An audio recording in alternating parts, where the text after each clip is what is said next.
এটা হলো up plate, এটা হলো bottom plate. Bottom plate all time fix থাকে। আপ প্লেট যেটা, আপ প্লেটটা ক্লকওয়াইজ অথবা অ্যান্টি ক্লকওয়াইজ রোটেট করানো যায়। তাহলে উপরে এটা ফিক্স অবস্থায় আছে, এটাকে নির্দিষ্ট পয়েন্টে সেট করে দিয়ে আমি ফিক্স করে দিলাম। আর এটাকে যদি লুজ করার প্রয়োজন হয়, এই যে আমার যে স্পিনার যেটা, এটা দিয়ে আমি খুলি। ঠিক আছে, এই যে একটা একটা নাট আছে এটার মধ্যে, এটাকে যদি আমরা অ্যান্টি ক্লকওয়াইজ দিই তাহলে লুজ হবে। ঠিক আছে, লুজ হয়ে গেছে, লুজ হচ্ছে।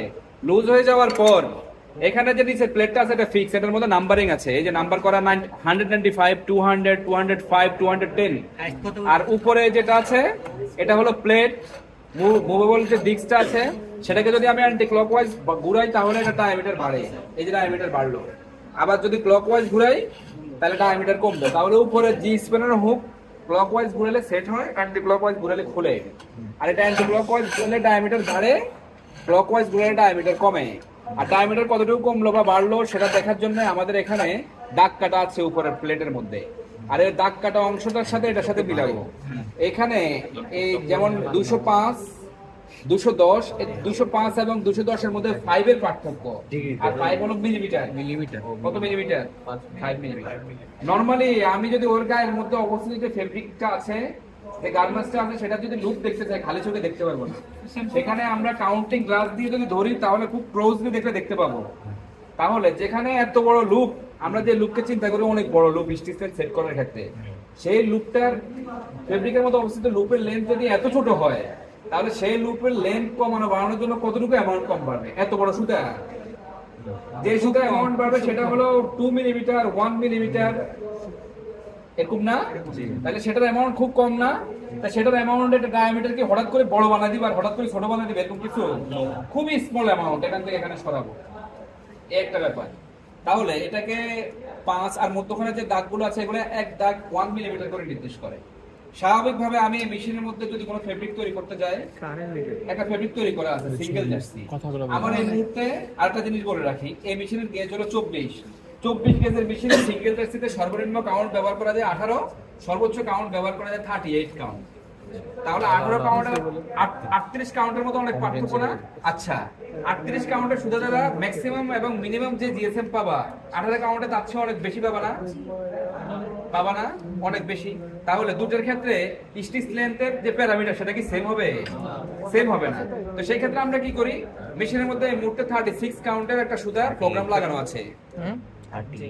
36 কাউন্টের প্রোগ্রামের একটা সুতা দেওয়া আছে, যেটা দ্বারা কাপড় তৈরি করতেছি। হঠাৎ করে আমার একটা প্রোগ্রাম আসলো যেখানে আমি ব্যবহার করবো 24 কাউন্টের। কত কাউন্টের? 24 কাউন্টের সুতা ব্যবহার করবো। তাহলে 36 কাউন্ট আর 24 কাউন্টের মধ্যে অনেক পার্থক্য না? আমি মেশিনের মধ্যে এক্সিস্টিং যে ফেব্রিক ধরানো আছে সবগুলো সুতা চেঞ্জ করে দিয়ে মেশিনের মধ্যে কাপড় তৈরি নামানো শুরু করে দিব। শুরু করে দেওয়ার সাথে সাথে আমার রিকোয়ার্ড গ্রে জিএসএম হলো 120, 120 অথবা ধরে নিলাম 160, 150।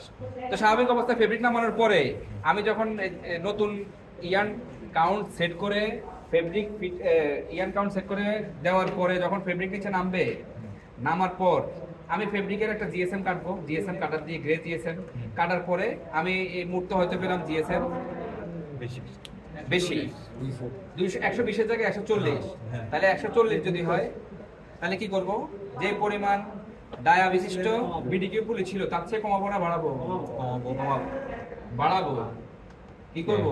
প্রয়োজন কি? জিএসএম কম, যদি জিএসএম কম তাহলে আমি লেন বাড়াবো। স্টিচেন বাড়ালে জিএসএম বাড়াবো, তাহলে স্টিচেন বাড়াতে হবে, জিএসএম কমবে, তাহলে স্টিচেন বাড়াতে হলে এটা ডায়ামিটার বাড়াবো। এটা ডায়ামিটার বাড়ালে এটা যেহেতু পজিটিভ ফিডারকে গতি দিচ্ছে, তাহলে পজিটিভ ফিডারের গতি বাড়বে, আর পজিটিভ ফিডারের গতি বাড়লে সুতা সরবরাহ বাড়বে। বেশি সরবরাহ কিন্তু ইয়ান দ্বারা বড় সাইজের লুপ হবে, বড় সাইজের লুপ হলে জিএসএম কমে যাবে। বুঝতে পারছি? আর যদি জিএসএম ভিডিও বন্ধ হয়েছে, ভিডিও বন্ধ। না এই কি রে ভাই,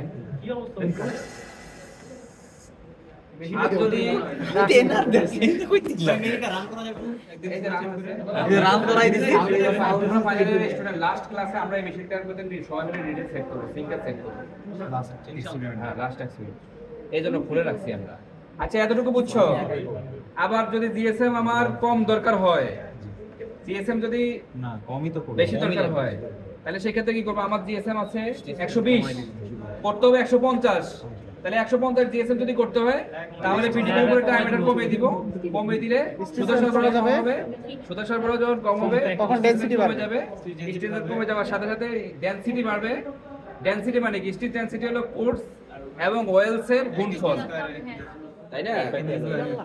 তাহলে সেটা, তাহলে ডেনসিটি যখন বাড়বে তখন জিএসএম অটোমেটিক্যালি বেড়ে যাবে। এখন এতটুকু কি বুঝছি? তাহলে যেটা বের করলাম আমরা ডায়ামিটার কনস্ট্যান্ট, সেটা ডায়ামিটার কনস্ট্যান্ট তোমার জন্য পারফেক্ট ভাবে কাজে লাগবে।